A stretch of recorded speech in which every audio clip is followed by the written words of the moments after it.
Você sabe que continuar usando a escala ômica para matar defeitos vai continuar perdendo muito dinheiro? Você sabia que, usando a escala ômica, vai ter grandes prejuízos que poderiam ser evitados? E analisar componentes a frio é uma fria. Você sabe qual é o momento certo para trocar um componente defeituoso ou trocar uma placa? Saudações a todos, eu sou Mário Pinheiro, professor e coordenador de cursos da CTA Eletrônica, a melhor escola do Brasil, onde o ensino da eletrônica é definitivo. Se você ainda não é inscrito no canal, se inscreva agora, marque o sininho para receber o aviso sempre quando eu postar um vídeo novo, porque eu vou te ajudar a reparar mais em menos tempo e você vai lucrar muito mais. Sabe analisar quando um transistor está em curto, fuga ou falta de ganho? Isso vai fazer toda a diferença na sua produtividade. Sabe por quê? Porque se você é um daqueles técnicos acostumados a trocar vários componentes numa placa para matar o defeito, a estatística diz que em média são trocados em torno de 20 componentes. E com isso você vai perder muito tempo. As chances são grandes de gerar mais defeitos secundários na placa. E você ganha menos dinheiro no final das contas. Porque poderia ter reparado mais aparelhos em menos tempo. Mais reparos em menos tempo é igual a mais dinheiro em seu bolso. Qual a diferença entre fuga, curto ou falta de ganho num transistor? E como identificar o defeito corretamente? Em 1980, quando comecei a trabalhar com manutenção de aparelhos de consumo, eu aprendi com um técnico experiente aquilo que eu chamo da técnica do dedo. Você sabe o que é? Talvez você até conheça se tem mais de 40 anos, principalmente se chegou a trabalhar com aparelhos valvulados. Nessa técnica, você pega o seu dedo e vai colocando nos componentes para ver se está quente, se está frio, se está morno. Ah, você já está lembrando, né? Aquele componente que está mais quente é porque o defeito está logo na sequência. Aquele que está frio, em geral, é o próprio componente defeituoso. E aquele que está morno é o que está normal. Esse mesmo técnico outra vez me disse o seguinte: olha, Mário, não dá mais para fazer manutenção. E olha que eu estava só começando. E eu disse: por quê? Eu mal entrei na área e ele já me desanimou. O técnico continuou: não dá mais porque eu trabalhava com os componentes grandes, válvulas, e agora tem uns bichinhos pequenininhos, pretinhos, que mal se enxergam. Quanto mais sentir se está frio ou quente. No final da década de 70, começava a era dos transistores e circuitos integrados PTH, Pin-to-Hole. Aí eu me assustei, porque mal tinha começado a trabalhar e já estava sendo desencorajado a fazer manutenção.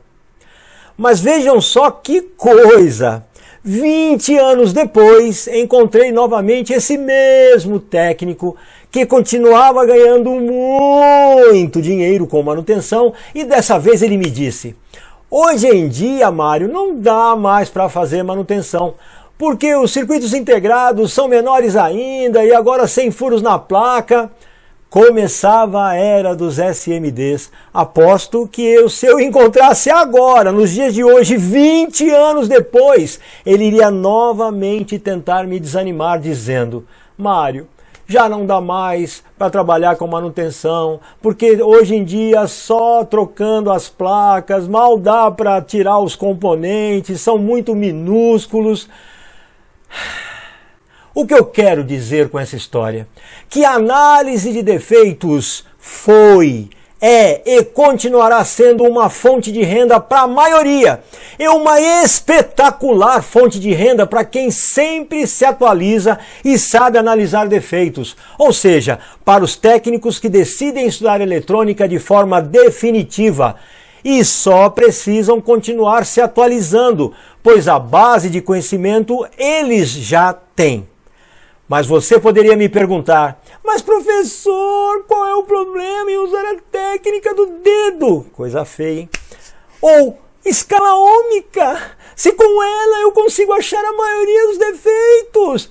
O problema é que usando uma série de técnicas de tentativa e erro, ainda assim não conseguirá resolver 30% dos equipamentos que entram para você fazer. Isso significa que se você fizer 100 aparelhos por mês, 30 vão ficar encostados. Imagina isso no decorrer dos meses. Você vai ter 30, 60, 90 clientes te ligando, enchendo o saco quase todo dia. E você fica enrolando. A peça ainda não chegou. Mil desculpas. Entre em cena até a falta de integridade, acreditando que mentindo estará ganhando tempo para encontrar o defeito. Só que você está se auto-enganando porque não vai conseguir matar todos esses defeitos.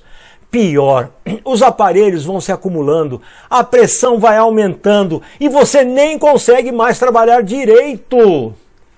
Apenas dando desculpas aos clientes. O cliente, se sentindo enrolado, se invoca com a demora, volta para retirar o aparelho sem solução. E a consequência disso, você corre o risco dele sair falando mal de você, difamando a sua assistência. Não é assim que acontece? É isso que você quer? Pois é isso que vai acontecer sempre que você continuar procrastinando o seu desejo ou necessidade de aprender eletrônica de uma vez por todas. Então, se você quer aprender, fica aqui comigo, fica aqui comigo que eu vou te ajudar. E se você ainda não é inscrito nesse canal, se inscreva agora, aperte o sininho e não perca nenhum dos meus vídeos, porque eu vou te ajudar a se tornar um técnico analista de defeitos de altíssimo nível.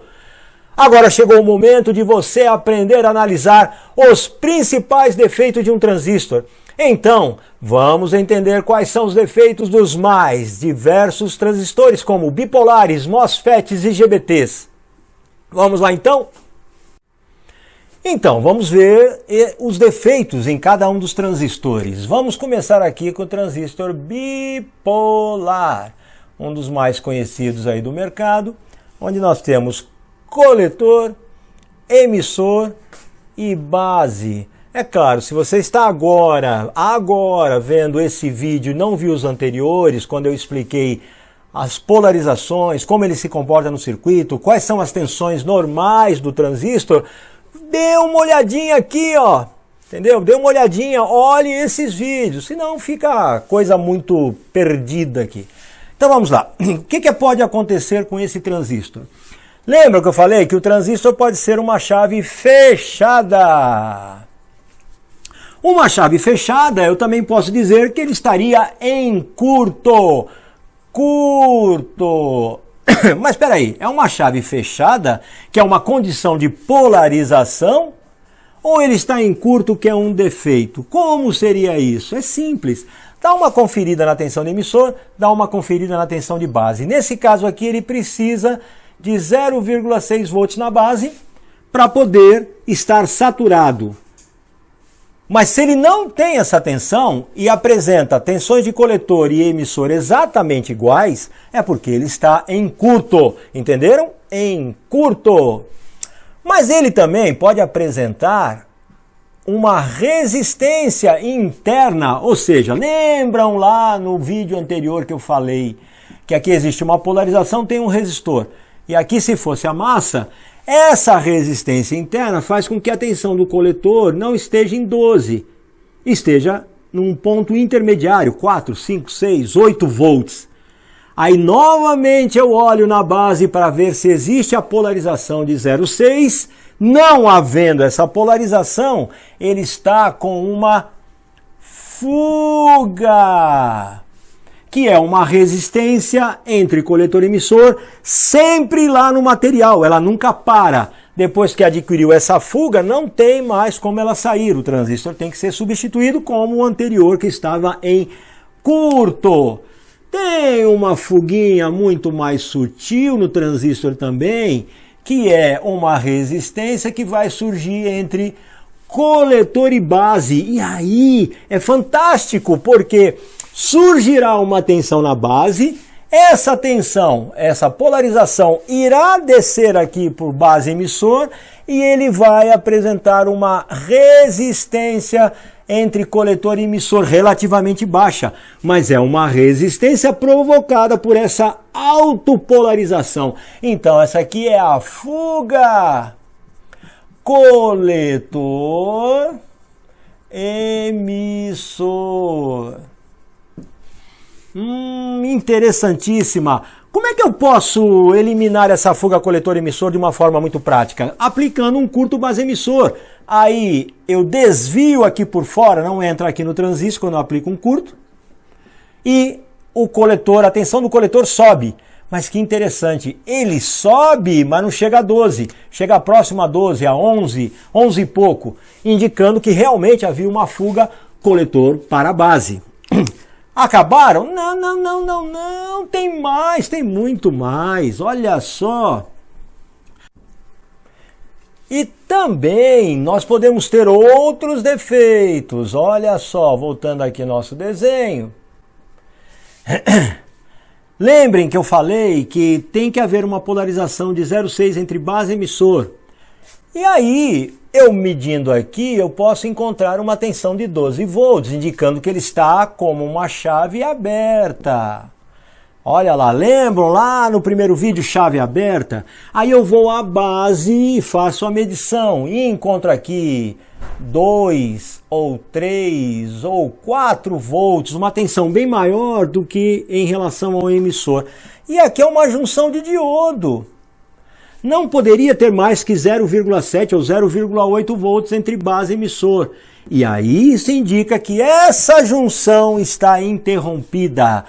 Transistor com base, emissor, aberto, junção aberta, ok?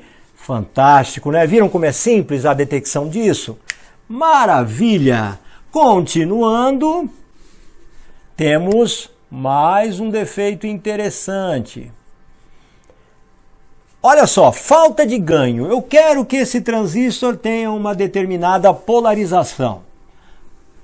Uma determinada polarização. Só que essa polarização está deficiente. Eu estou aplicando uma corrente aqui nesse transistor e não está havendo a resposta. A resistência não diminui satisfatoriamente.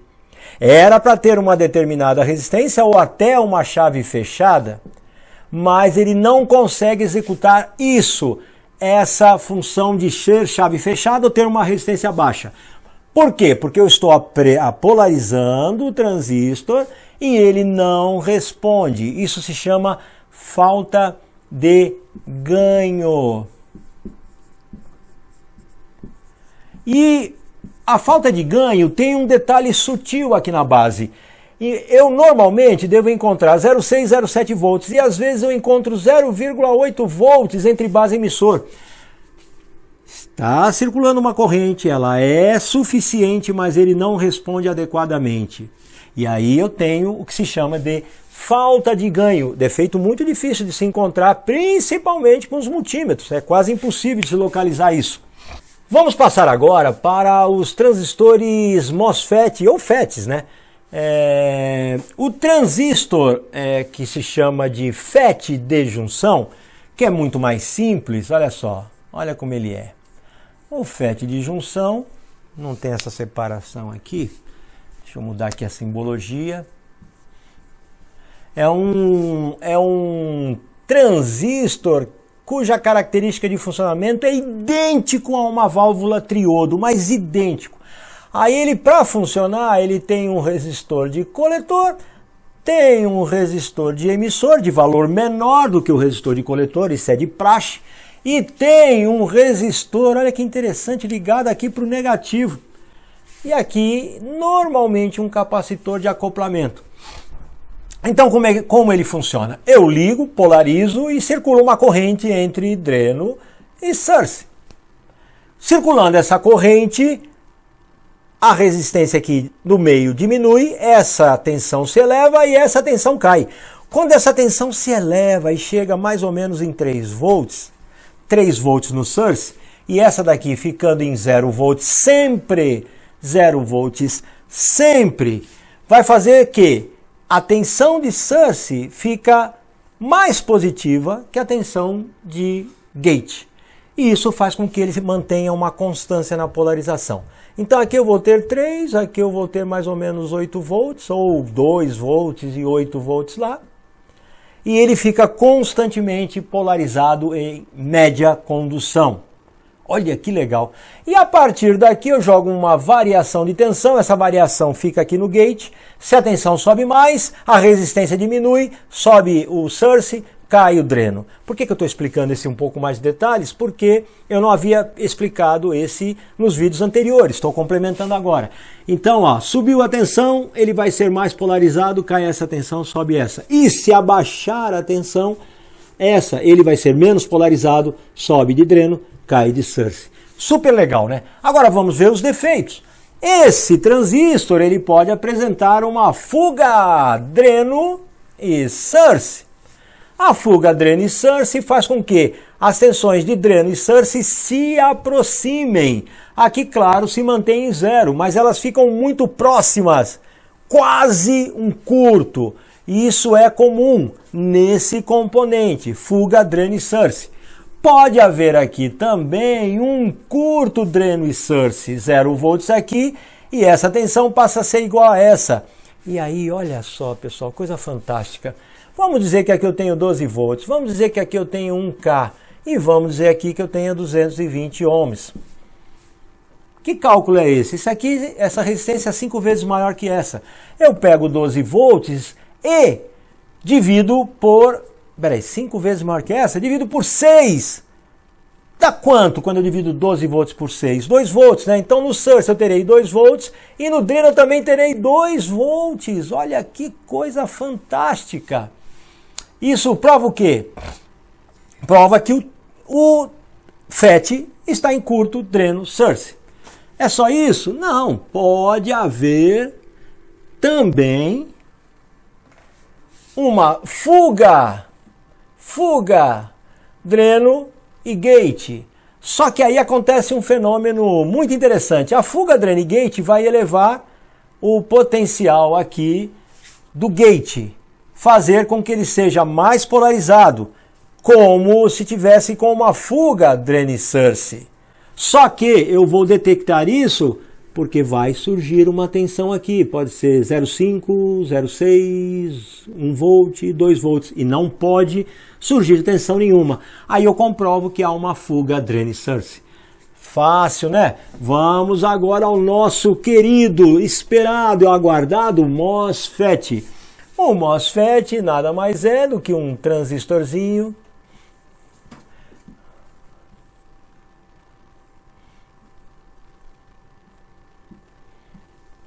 ele apresenta características muito semelhantes ao transistor bipolar, mas como ele trabalha em circuitos de potência, o defeito mais característico dele é curto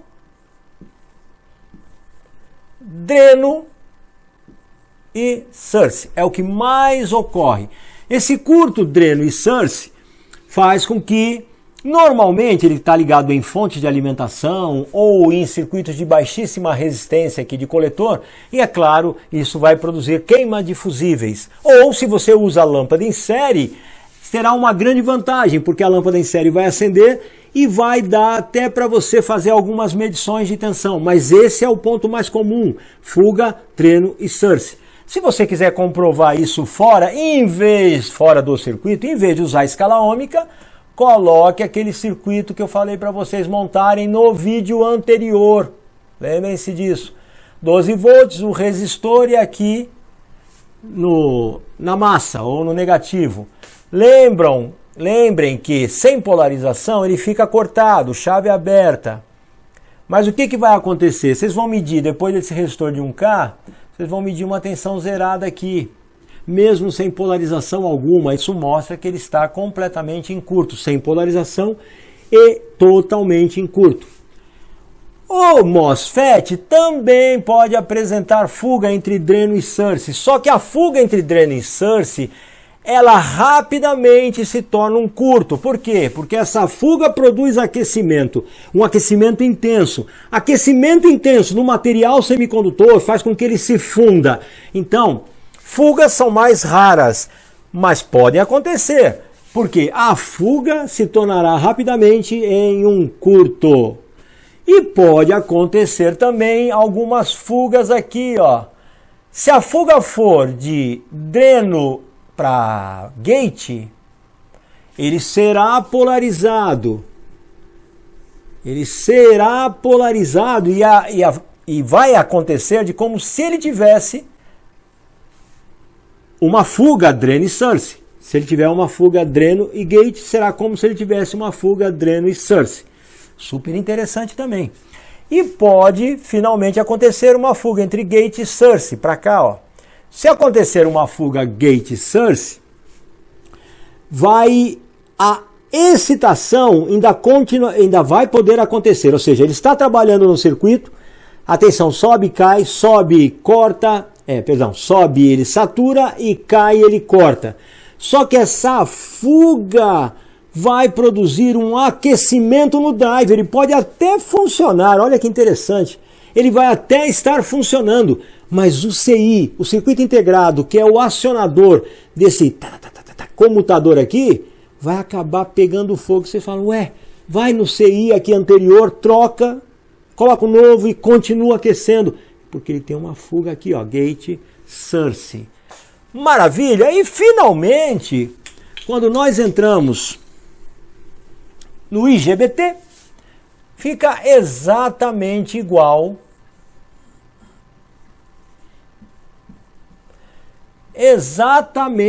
ao transistor FET.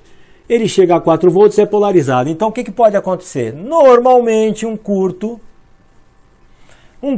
entre coletor e emissor.